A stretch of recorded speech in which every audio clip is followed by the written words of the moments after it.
നമ്മളെ ഓർമ്മിപ്പിക്കുന്ന ആൾക്കാരല്ല എൻ്റെ വീട്ടുകാർ. ഉം. എന്ത് പറ്റിയത്, പുതിയതായിട്ട് സംസാരമൊക്കെ മാറി വരുന്നു എന്ന് നമ്മളെ ഓർമ്മിപ്പിക്കും. ഓ.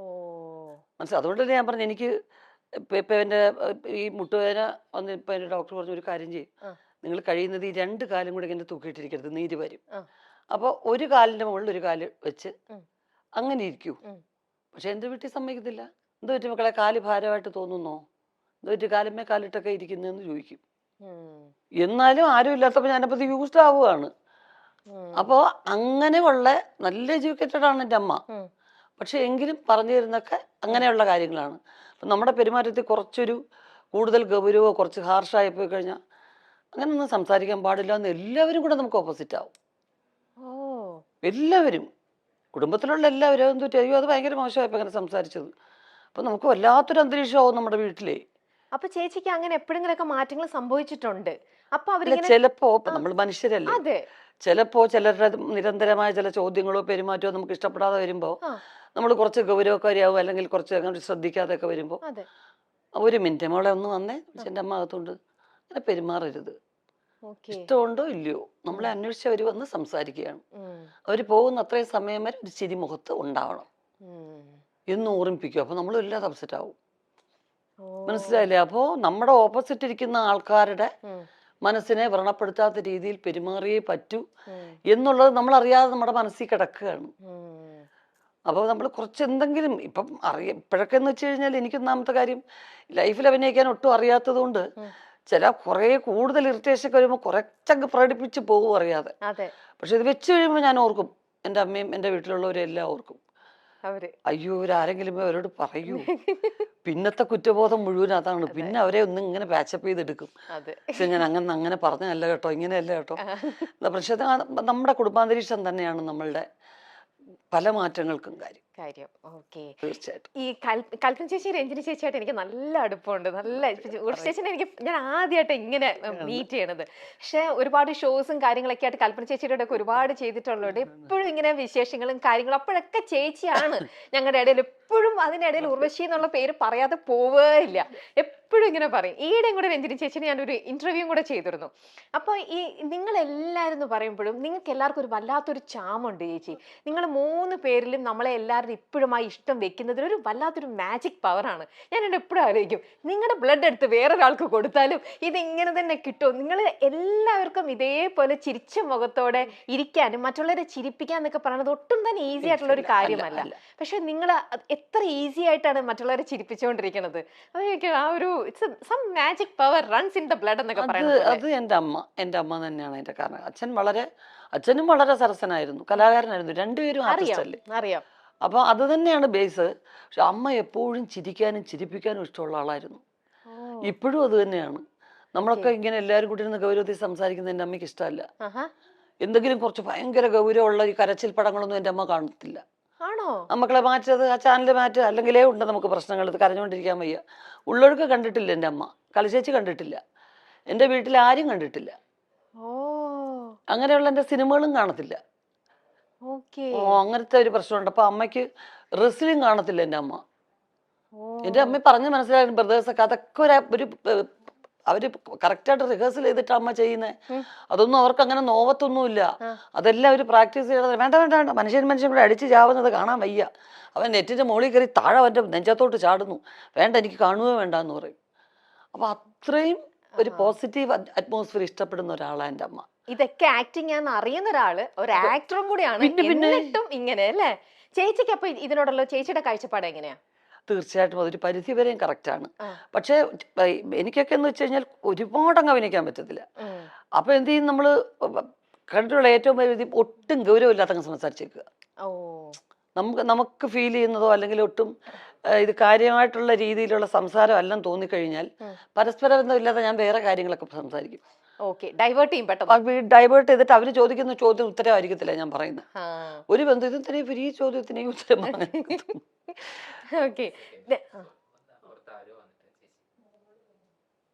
വന്നിട്ടുണ്ടോ? മക്കളെ ഓടിവാടാ, അമ്മയുടെ കുഞ്ഞാണ്ട. മക്കളെ രമ്യ ചേച്ചി അറിഞ്ഞൂടെ?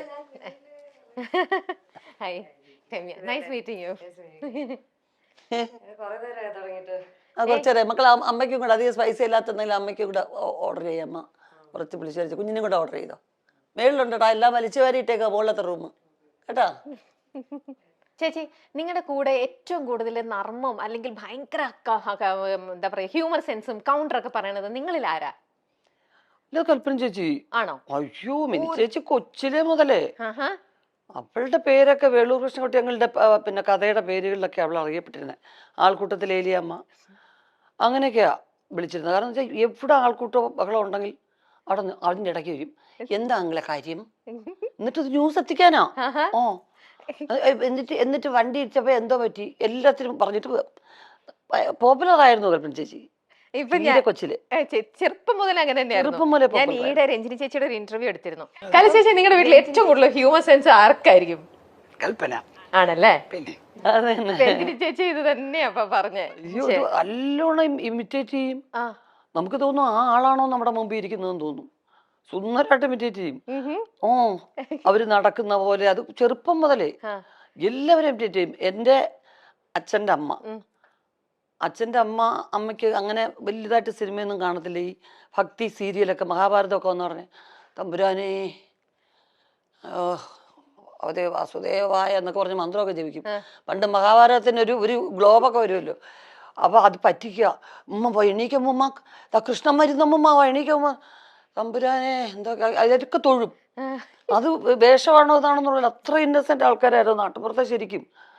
അപ്പൊ രണ്ടുപേര് ഹഗ് ചെയ്യുന്നത് ഫിലിം ഒട്ടിച്ചിട്ടാണെന്നാണ് മിനി ചേച്ചിയെ പറഞ്ഞു അവതരിപ്പിച്ചിരിക്കുന്നത്. ഓ കാരണം ഇതൊക്കെ എല്ലാം ഒറിജിനലാണെന്ന് പറഞ്ഞാൽ ഞങ്ങളൊക്കെ അഭിനയിക്കല്ലേ. എന്തുവായത് ഇങ്ങനെ അങ്ങ് കെട്ടിപ്പിടിക്കുവോ, എന്തൊരു മോശമായത്, അത് മാറ്റത് പിള്ളേർ വഷളാവാതെ എന്ന് പറയും. അപ്പൊ ഉടനെ ഞങ്ങളൊരു അമ്മമ്മ അങ്ങനെയല്ല അമ്മമ്മ, ഇവിടെ ഒരാൾ നിൽക്കും ഇവിടെ ഒരാൾ, എന്നിട്ട് ഈ ഫിലിം ഇങ്ങനെ ഒട്ടിക്കും അമ്മമ്മ എന്ന് പറഞ്ഞ് പറ്റിക്കും. മിനി ചേച്ചി ഇത് പറഞ്ഞ് അഭിനയിച്ച് പറ്റിക്കുന്നേ. എന്നിട്ട് പക്ഷെ വർഷങ്ങൾക്ക് ശേഷം എനിക്കത് ഒരനുഭവത്തിൽ വന്നു. അപ്പൊ ഞാൻ ആലോചിച്ചു, അയ്യോ പണ്ട് മിനി ചേച്ചി പറഞ്ഞൊരു തോന്നുന്നു. കാരണം മുരളിച്ചേട്ടൻ ഞാനും കൂടെ വെങ്കലത്തിലൊരു സംഗതി വരും. അപ്പൊ വെങ്കലത്തിൽ ഭയങ്കര മൊശടനായിട്ടുള്ള ഒരാളായിട്ടാണ് മുരളിച്ചേട്ടൻ. കല്യാണം വേണ്ട. അപ്പൊ ഒരു ഫസ്റ്റ് നൈറ്റ് സീക്വൻസ് ആണ്. അപ്പൊ ഞാൻ കൊച്ചാട്ടാന്നാ വിളിക്കുന്നത്, ഞാൻ എന്റെ ബന്ധുവും കൂടാ. കൊച്ചാട്ടൻ എൻ്റെ കൂടെ ലവ് സീൻ അഭിനയിക്കാൻ വലിയ പാടാണ്.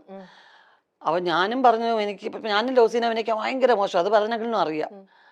പങ്കിള് പറഞ്ഞു ഇപ്പൊ ഇത് എടുക്കാണ്ടിരിക്കാൻ നിവൃത്തിയില്ലല്ലോ. പിന്നെ ഇങ്ങനെ ആലോചിച്ചിട്ടാണ് എൻ്റെ ഒരു ശില്പം വെച്ചിട്ട് എൻ്റെ ദേഹത്ത് തൊടുന്നതും ഒക്കെ ആ ശില്പത്തിനെ തൊടുന്നതായിട്ടാണ് കാണിച്ചിരിക്കുന്നത്. പിന്നെ രണ്ടുപേരും ഇങ്ങനെ ഹഗ് ചെയ്യുന്നൊരു സീക്വൻസ് ഉണ്ട്. അതിന് മുരളിച്ചേട്ടൻ അത്രയും ദൂരം അവിടെ, ഞാനിവിടെ, രണ്ട് ഷാഡോ പ്ലേ പോലെ. കറക്റ്റ് മുരളിച്ചേട്ടൻ അവിടെ നിന്ന് ഇങ്ങനെ എണീറ്റ് വരും ആ ഭാഗത്തുനിന്ന്, ഞാൻ ഇവിടുന്ന് ഇങ്ങനെ എണീറ്റ് പോവും, എന്നിട്ട് ഹഗ് ചെയ്യും. നിഴല് കാണുമ്പോ രണ്ടുപേരും അടുത്തിരുന്ന് ഹഗ് ചെയ്യുന്ന പോലെ. ഓ ഇങ്ങനെയൊക്കെ ചെയ്തിട്ടുണ്ട്. അങ്ങനെ എടുത്തിട്ടുണ്ട്. ഇതൊക്കെ ക്യാമറ ടെക്നിക്സ് എന്നൊക്കെ പറയുന്നത് തീർച്ചയായിട്ടും ഇന്നും വേണമെങ്കിൽ അങ്ങനെ ചെയ്യാം. അങ്ങനെ ചെയ്യാലോ, തീർച്ചയായിട്ടും ചെയ്യാലോ. കാരണം ഞങ്ങൾക്ക് രണ്ടുപേർക്ക് അഭിനയിക്കാൻ പറ്റില്ല. ഞാൻ ബേസിക്കായിട്ട് എനിക്ക് അങ്ങനെയുള്ള സീക്വൻസ് വലിയ പാടാണ്. കാരണം ഒന്നാമത് എല്ലാവരും എന്നെ അത്ര വാത്സല്യത്തോടു കൂടിയാണ് സെറ്റ് കണ്ടിരിക്കുന്നത്. എന്നെ ആരും ഉർവശി എന്ന് വിളിക്കുന്ന ഈ ജനറേഷനിലുള്ളവരേ ഉള്ളൂ. അന്നെല്ലാം പൊടിമുളയെന്നാണ് വിളിച്ചിരുന്നത്. അപ്പൊ എനിക്ക് ഭയങ്കര കുറച്ചിലാണ് എനിക്ക് ലവ് സീൻ അഭിനയിക്കാൻ. അപ്പം ബെർലിച്ചേട്ടായിട്ട് പറഞ്ഞ ഈ കൊച്ചിന്റെ കൂടെ ചെയ്യാനേ പറ്റത്തില്ല, നടക്കത്തില്ല, അത് നമുക്ക് വേറെ എന്തെങ്കിലും ചെയ്താൽ മതി, പറ്റത്തില്ല എന്ന് പറഞ്ഞു. അപ്പം അങ്ങനെയൊക്കെ പറ്റിക്കും. എന്നിട്ട് അമ്മൂമ്മയെ പോലും പറ്റിയിട്ട്, അമ്മൂമ്മയ്ക്ക് സിൽക്ക് സ്മിത എന്നാ പേരിട്ടിരുന്നത്. കാരണം നല്ല ഷേപ്പാണ്, നല്ല കൊച്ചു രൂപം, ഇത്രേ ഉള്ളൂ. എൻ്റെ അച്ഛൻ 6 അടി 3 ഇഞ്ച് ഹൈറ്റാ, അമ്മൂമ്മ ഇത്രേ ഉള്ളൂ, കൊച്ചാണ്. പക്ഷെ ബ്ലൗസും ഇങ്ങനെ മുണ്ടും മാത്രമല്ലേ ഉടുക്കുള്ളൂ. അപ്പൊ ഇടയ്ക്കിടയ്ക്ക് വയറ്റിലൊക്കെ പോയി തട്ട് സിൽക്ക് സ്മിത വയറെന്നൊക്കെ പറയും. ഇത് ആരാ സിൽക്ക് സ്മിത, എൻ്റെ അമ്മയ്ക്ക് അറിയത്തില്ല. അവസാനം വരെ ചോദിക്കുമായിരുന്നു, ഇത് ആരാ ഈ സിൽക്ക് സ്മിത എന്ന് ചോദിക്കുക. അപ്പൊ എപ്പോഴും ഒരു ചിരിക്കുന്ന അന്തരീക്ഷം മിനി ചേച്ചി ഉള്ളിടത്തുണ്ട്. ഓക്കെ, അത് ചേച്ചിയുടെ പ്രസൻസ് വരുമ്പോ, അത് ഇപ്പം നമുക്ക് അറിയുന്ന കാര്യമാണ്, ചേച്ചി പ്രസൻസ് വരുമ്പോ വല്ലാത്തൊരു പോസിറ്റിവിറ്റിയും ഒരു വൈബും ഫുൾ ചിരിയും മേളവും. എത്ര വിഷമവും എത്ര ടെൻഷനും നമുക്കുണ്ടെങ്കിൽ അതെല്ലാം നമ്മൾ മറന്നു പോകും. അതൊക്കെ ശരിക്കും ഒരു ദൈവത്തിന്റെ ഒരു അനുഗ്രഹം തന്നെയാണ്. നമുക്ക് ആ ഒരു പോസിറ്റിവിറ്റി മറ്റുള്ളവർക്ക് സ്പ്രെഡ് ചെയ്യാൻ പറ്റും. കുടുംബത്തിൽ നമുക്കൊരു സ്വാതന്ത്ര്യം ഉണ്ടാവുക, കുടുംബത്തിൽ രസകരമായിട്ടുള്ള കാര്യങ്ങൾ നമ്മുടെ കുടുംബത്തിൽ നടക്കുക എന്ന് പറയുന്നത് ഒരു വലിയ കാര്യം. ഓക്കെ ചേച്ചി ഇന്ന് നമ്മുടെ മൈൽ സ്റ്റോണിൽ ഇന്ന് രാവിലെ ഇന്റർവ്യൂ ചെയ്ത മനോജ് ചേട്ടന്റെ ഒരു ഇന്റർവ്യൂ ഉണ്ടായിരുന്നു. അതിനകത്ത് ചേട്ടൻ പറഞ്ഞിട്ടുണ്ട് മോൾക്ക് അഭിനയത്തിലേക്ക് വരാനായിട്ട് ഭയങ്കര ഇൻട്രസ്റ്റ് ആണ്. അപ്പൊ അത് വേണ്ടിയിട്ട് ഞാൻ അവൾക്ക് വേണ്ടിയിട്ട് വനിതയിൽ വിളിച്ചിട്ട് ഒരു ഫോട്ടോ ഷൂട്ട് ഞാൻ അറേഞ്ച് ചെയ്ത് കൊടുത്തു എന്നൊക്കെ പറഞ്ഞു. ഇപ്പോ നമ്മുടെ ഈ വിമർശകരും ഒരുപാടുണ്ടല്ലോ. നമ്മുടെ ഇന്നത്തെ നിങ്ങൾ എന്ത് അനങ്ങിയാലും മിണ്ടാതിരുന്നാലും എന്തിനും എല്ലാത്തിനും വിമർശിക്കുന്ന സമൂഹവും ഉണ്ട് നമ്മുടെ കൂടെ. ഇപ്പൊ പറയുന്ന എല്ലാവരും യൂഷ്വലി യൂസ് ചെയ്യുന്ന ഒരു വേർഡാണ് നെപ്പറ്റിസം എന്ന് പറയുന്നത്. അച്ഛന്മാര് ഫീൽഡിൽ നിൽക്കുമ്പോൾ മക്കൾ അതിനകത്തേക്ക് സ്വാഭാവികമായിട്ട് വരും. എന്താ ഡോക്ടേഴ്സിന്റെ മക്കളും ഡോക്ടേഴ്സ് ആവുന്നുണ്ട്, ടീച്ചേഴ്സിന്റെ മക്കൾ ടീച്ചർ ആവുന്നുണ്ട്. പക്ഷെ സിനിമയിൽ ഇപ്പൊ നമ്മൾ കൂടുതലായിട്ടും സിനിമയിലുള്ളവരുടെ ഒക്കെ മക്കള് ഇതിലിപ്പോ സജീവമായിട്ട് ഇപ്പൊ ഒരുപാട് പേരെ നമുക്ക് എണ്ണത്തിൽ ഉണ്ട്. അതുകൊണ്ട് തന്നെ സോക്കോൾഡ് ഇപ്പൊ എല്ലാവരും പറഞ്ഞത് നെപ്പോ കിഡ് എന്ന് പറഞ്ഞിട്ട് നെപ്പോ കിഡ്സ് എന്നുള്ള ഇതിലേക്ക് വരുന്നു. ചേച്ചിക്കും ഇപ്പം നിങ്ങളുടെയും മകള് ഇതിലേക്ക് വരികയാണെന്നുണ്ടെങ്കിൽ ഇത്തരത്തിലുള്ള വിമർശനം മറ്റേ സൈഡിൽ നിൽക്കുകയും ചെയ്യുമ്പോൾ ചേച്ചി ഇതിനെ എങ്ങനെ കാണുന്നത്? എനിക്ക് അവളെ കൊച്ചിലേ മുതലേ ഒരു ഫോട്ടോയ്ക്ക് പോലും നിർത്തുന്ന ഇഷ്ടം ഉണ്ടായിരുന്നില്ല. ഞാൻ മാത്രമേ ഉള്ളൂ വീട്ടിൽ അങ്ങനെ വേണ്ട അവള് പഠിക്കണം, എനിക്ക് പഠിക്കണമെന്ന് വലിയ ആഗ്രഹമായിരുന്നു. അപ്പോൾ അവള് പഠിക്കാൻ നല്ല മിടുക്കിയായിരുന്നു. അപ്പോൾ അത് +2 ഒക്കെ കഴിഞ്ഞ് 85% ഉള്ള മാർക്ക് ഒക്കെ എടുത്ത് പഠിച്ചു കഴിഞ്ഞ് അവള് ബാംഗ്ലൂർ ഹോസ്റ്റലിൽ ചേർന്നാണ് കോഴ്സ് പാസ്സാവുകയൊക്കെ ചെയ്തത്. അപ്പോൾ ഞാൻ പറഞ്ഞു ജോലി, നിന്റെ പഠിത്തത്തിനുള്ളൊരു ജോലി നീ ചെയ്ത് ആ ശമ്പളം പറ്റി അതിനകത്തുനിന്ന് സ്വന്തം ചെലവിൽ കാര്യങ്ങളൊക്കെ നടത്തി പൈസയുടെ വില അറിയണം. അല്ലെങ്കിൽ ഒരു സെലിബ്രിറ്റി കുട്ടിയായിട്ട് മാത്രം വളർന്നാൽ ശരിയല്ലല്ലോ. പക്ഷെ അവൾ അക്ഷരം പ്രതി അനുസരിച്ചു. പിന്നെ ഡബ് സ്മാഷും അതും ഇതും ഒക്കെ എല്ലാം ശിവൻചേട്ടനാണ് പ്രോത്സാഹിപ്പിക്കുന്നത്. എപ്പോഴും കൂടുതൽ ഇത് അതെന്താ നിനക്ക് അങ്ങനെ, ഓക്കെ ഇങ്ങോട്ടാണ് വരാൻ ഇഷ്ടം എന്ന് പറഞ്ഞാൽ അപ്പം എല്ലാ കാര്യങ്ങളും കമ്മ്യൂണിക്കേറ്റ് ചെയ്യുന്ന കൂടെ അവിടെ ചാച്ചാ ഞാൻ ഒരെണ്ണം അയച്ചിട്ടുണ്ടെന്നാ ഒന്ന് കാണണേ, എന്നിട്ട് അമ്മയെ ഒന്ന് കാണിച്ചു നോക്ക് എന്ന് പറയും. അപ്പൊ ഞാനിത് വലിയ ശ്രദ്ധിക്കുന്നതായിട്ട് ഭാവിക്കത്തൊന്നുമില്ലായിരുന്നു. പക്ഷെ അവള് ഹ്യൂമർ നല്ലോണം ചെയ്യും. മിനിച്ചേച്ചിയുടെ ഹ്യൂമർ അവൾക്ക് കിട്ടിയിട്ടുണ്ട്. ബ്ലഡിലല്ലേ അത് എനിക്ക് അതാണ് എനിക്ക് ഞാൻ അകറ്റി തന്നെ വെച്ചു. കാരണം ഹ്യൂമർ പെർഫോം ചെയ്യാനാണ് ഇഷ്ടം. എന്റെ ഹ്യൂമർ സീൻസ്, മിനിച്ചേച്ചിയുടെ ഹ്യൂമർ സീൻസ്, ദിലീപിന്റെ ഇതൊക്കെയാണ് ഡബ് സ്മാഷ് എടുക്കുന്നത്. അല്ലാതെ സീരിയസ് ആയിട്ടുള്ള സീൻസോ ഡാൻസോ അതൊന്നും അല്ല. കുഞ്ഞിലെ മുതൽ അച്ഛൻ്റെ അമ്മയുടെ എന്റെ ആ കട്ട് കട്ട് കട്ട് എന്ന് പറഞ്ഞ സാധനം ആണ് ബിഗിനിങ് ചെയ്തുകൊണ്ടിരുന്നത്. പിന്നെ കിലുക്കത്തിലെ രേവതിയുടെ അപ്പുപ്പനെയും അമ്മുമെനെയും അതൊക്കെ എടുക്കുന്നത്. കൊച്ചിലെ ഞാൻ പിന്നെ അവളെ ഉറക്കാനും അവളെ എന്റർടൈൻ ചെയ്യിക്കാനും എടുക്കുന്നത് കിലുക്കത്തിലെ രേവതിയുടെ ഡയലോഗ്സാ. കൊരങ്ങിന് വേണോ അതൊക്കെ ഞാൻ അഭിനയിച്ച് കാണിക്കണം. അപ്പൊ അപ്പം മുതലേ എനിക്കറിയാം ഇവൾക്ക് ഹ്യൂമറിനോടാണ് താല്പര്യം കൂടുതൽ. പിന്നെ വീട്ടിലെപ്പോഴും തമാശ പറയുന്ന ആൾക്കാരല്ലേ. അപ്പൊ എന്നോട് പറഞ്ഞപ്പോ ഞാൻ പറഞ്ഞു ജോലിയൊക്കെ ചെയ്തിട്ടാട്ടെ എന്ന് പറഞ്ഞു. ജോലി ചെയ്തു, ശമ്പളമൊക്കെ വാങ്ങിച്ചു. ഞാൻ 450യുടെ ഒരു ടോപ്പ് എടുത്തു. അപ്പൊ സമാധാനമായി എനിക്ക്. കാരണം ഞങ്ങള് ഷോപ്പിങ്ങിന് കൊണ്ടുപോകുമ്പം അതൊന്നും അല്ല ചെലവ്. അപ്പൊ ഇത് സ്വന്തം ചെലവില് അങ്ങനെ 450 രൂപയുടെ ടോപ്പ് എടുത്തൊക്കെ വലിയ കാര്യമായിട്ട് പറയുന്നുണ്ടല്ലോ. അപ്പൊ അത് കഴിഞ്ഞപ്പോ കഴിഞ്ഞ വർഷം ലാസ്റ്റ് ആയപ്പോ എന്നോട് പറഞ്ഞു എനിക്ക് അമ്മ എല്ലാരും എന്നെ കമ്പൽ ചെയ്യുന്നു. അവള് ലണ്ടനിൽ അവിടെ ഒരുപാട് ഫ്രണ്ട്സ് ഉണ്ട്, അവിടെ കൂടെ പഠിച്ചവരും ഒക്കെ. അപ്പൊ അവിടുത്തെ ഫ്രണ്ട്സ് എല്ലാം പറയുന്നു അതെന്തുകൊണ്ട് 9th പഠിച്ചപ്പോ അമ്മ വന്നു അഭിനയിക്കാൻ. അപ്പൊ ഇത്രയായി ജോലിയും കഴിഞ്ഞിട്ട് ഇനി മോളെ അഭിനയിക്കാൻ വിട്ടാൽ എന്താ കുഴപ്പം എന്ന് ചോദിക്കുന്നു. ഞാൻ ഒരു വർഷം ഒന്ന് ട്രൈ ചെയ്ത് നോക്കട്ടെ, ഇല്ലെങ്കിൽ കുഴപ്പമില്ല. നമ്മളെ വിദ്യാഭ്യാസം ആരും എടുത്തോണ്ട് പോകുന്നില്ല. അങ്ങനെ കുറച്ച് ഓഫേഴ്സ് ഉണ്ട്. അപ്പൊ ഇനി നമുക്ക് ഉടനെ കാണാം ബിഗ് സ്ക്രീനില്. അതെ തീർച്ചയായിട്ടും. അങ്ങനെ നല്ലോണം ചൂസ് ചെയ്ത് അവരുടെ ഇഷ്ടം, അവരൊക്കെ സ്മാർട്ടാണ്, അവർക്ക് പറ്റുന്നുണ്ട്. അല്ല ചേച്ചി, ഇന്നിപ്പോ ഒരുപാട് ആക്ടേഴ്സ് ഉണ്ടെങ്കിലും ചേച്ചി പറഞ്ഞ ഈ ഹ്യൂമർ ഹാൻഡിൽ ചെയ്യാൻ എല്ലാവർക്കും പറ്റില്ല. അത് നിങ്ങളെപ്പോലെ ഇത്രയും ടാലന്റഡ് അത് അവളുടെ ബ്ലഡിലുണ്ട്.